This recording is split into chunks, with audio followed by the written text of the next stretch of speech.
Bonjour à tous, on se retrouve aujourd'hui pour la review du chapitre 517 de Fairy Tail, Wendy Belcerion. C'est un chapitre qui devait sortir demain à la base, j'étais en plein montage de la vidéo sondage des arcs, et je vois que le chapitre est sorti donc je vous fais cette review. Je me remets à la vidéo sondage ensuite, et que je vous posterai normalement très bientôt. Je comptais à la base la sortir ce soir, mais je pense que ça sera plutôt demain ou mardi au plus tard. Ceci dit, commençons cette review.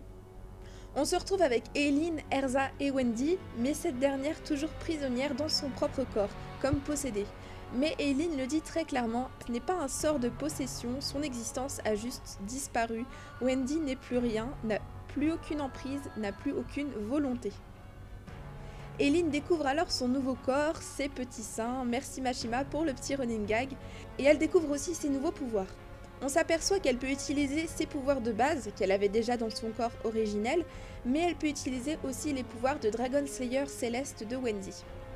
On voit clairement que Erza n'est pas dans l'offensive, mais reste en défensive, ce qui est plutôt normal parce qu'elle n'a pas envie de blesser le corps de Wendy, et malgré ses tentatives, elle ne peut pas oublier qui est Wendy pour elle, et elle se remémore tous les souvenirs qu'elle a partagés avec elle, et notamment le moment où elle lui a proposé de rejoindre Fairy Tail. C'est vrai qu'Erza et Wendy sont deux personnes extrêmement liées, qui sont extrêmement proches. On peut le remarquer encore une fois dans le flashback où on voit que Wendy dit à Erza qu'elle la protégera. Le problème pour Eileen, c'est que elle a flanché face à l'envie, à son désir incontrôlable de retrouver un nouveau corps qui pourrait la rendre normale à nouveau. À force d'avoir un corps qu'elle ne souhaitait pas, elle est devenue complètement folle. Elle voulait absolument changer de corps. Dès qu'elle a vu un corps qui pourrait être susceptible de lui convenir, elle a tout de suite foncé sans se poser de questions, et ça a été là sa plus grande erreur. D'une part, son pouvoir a diminué, car même si Wendy a déjà une force extraordinaire, on ressent que Eileen est quand même beaucoup plus restreinte dans le corps de Wendy. De plus, on ne s'attendait pas à ce que Wendy soit une enchanteresse assez puissante pour prendre son corps maudit. Et là, elle s'est retrouvée foutue, elle s'est mise dans le pétrin toute seule, elle se retrouve dans le corps le plus faible des trois. Elle aurait été plus intelligente si elle avait d'abord battu Erza et Wendy dans son corps originel et ensuite pris le corps de Wendy. Wendy découvre aussi ce que sont les gros boobs, et ce qui m'a fait rire, c'est la raison pour laquelle Wendy veut récupérer son corps. Il y a bien sûr le fait que ses blessures et ce corps sont importants pour elle, parce que c'est grâce à ce corps qu'elle est devenue la personne qu'elle est aujourd'hui. C'est le corps avec lequel elle a combattu, avec lequel elle a marché aux côtés de la guilde. Mais là on reconnaît bien Hiro Mashima, c'est du Mashima tout craché. On ressent son empreinte, son implication par la phrase la plus sérieuse de Wendy. C'est bon de savoir ce que ça fait d'avoir des gros seins, mais je préfère rester dans ce petit corps qui est le mien. Merci Hiro Mashima.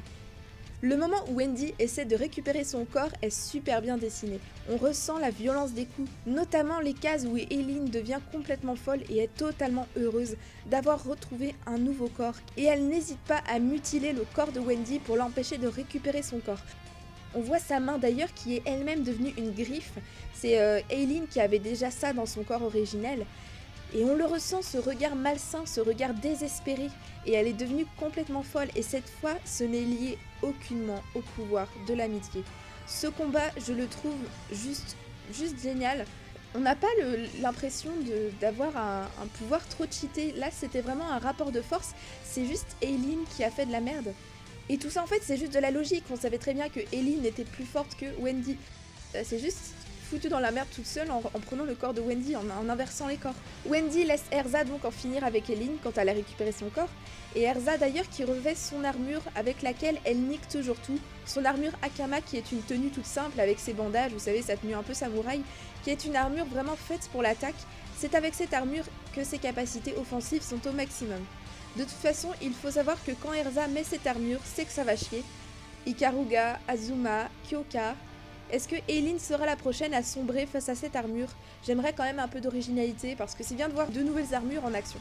En tout cas, j'imagine que c'est cette armure. On voit les bandages en bas de la page. Donc je pense que c'est cette armure. Pour un avis global du chapitre, je le trouve vraiment très bon. Je me suis régalée en le lisant. Le seul point qui est dommage, c'est que j'aurais aimé que Mashima fasse durer un peu plus longtemps ce petit jeu. À la limite que Eileen se barre avec le corps de Wendy et aille foutre un peu le bordel sur le champ de bataille, là aussi ça aurait été vachement intéressant. Qu'elle se retrouve face à Cheria, Carla ou Mest, et j'en passe, enfin des personnes importantes pour elle. Sinon j'ai adoré toute la tension du chapitre, rien à redire, c'est très bien amené. Mais voilà, Mashima n'arrive pas à faire durer des choses qui ont pourtant du potentiel. Une autre question que je me pose, c'est comment ils vont faire dans l'animé avec tout ce sang. Car Mashima, il se lâche vachement au niveau du sang dans cet arc, on a pu le remarquer dans les chapitres par exemple avec Grey et Juvia, d'autres avec Lucy et Di Maria avec ses yeux, et là pareil, Eileen avec ses yeux. Alors j'espère que l'animé pourra suivre cette voie également, et ça apporte beaucoup plus de sérieux, de crédibilité à l'histoire. Le prochain chapitre s'intitule Enchantement de maître. Donc vu que Wendy est down, est-ce que cet enchantement ne peut provenir... Bah de toute façon cet enchantement ne peut provenir que d'Eileen. Va-t-elle nous surprendre avec un nouveau type d'enchantement? Car là ça devient très dangereux pour elle, elle a perdu tout son esprit serein et on sait très bien que dans Fairy Tail, quand un méchant commence à paniquer, il y a de l'eau dans le gaz quoi. Elle a surtout perdu cet esprit serein face à la surprise et la facilité avec laquelle elle a été éjectée du corps de Wendy. Donc est-ce qu'elle va se calmer, reprendre toute sa sérénité et redevenir badass? Je l'espère. Mais si on ajoute le regard d'Erza qui signifie « toi je te one-shot au prochain chapitre », là on peut avoir très peur pour Eileen. Là, actuellement, j'ai vraiment très peur pour elle. J'espère que Mashima va nous faire quelque chose de surprenant, plutôt qu'un one-shot. À la limite qu'elle relance un sort univers 1, qui reconfigure une nouvelle fois tout le territoire et qui peut permettre à Eileen de se retrouver à un autre endroit et de se refaire une santé.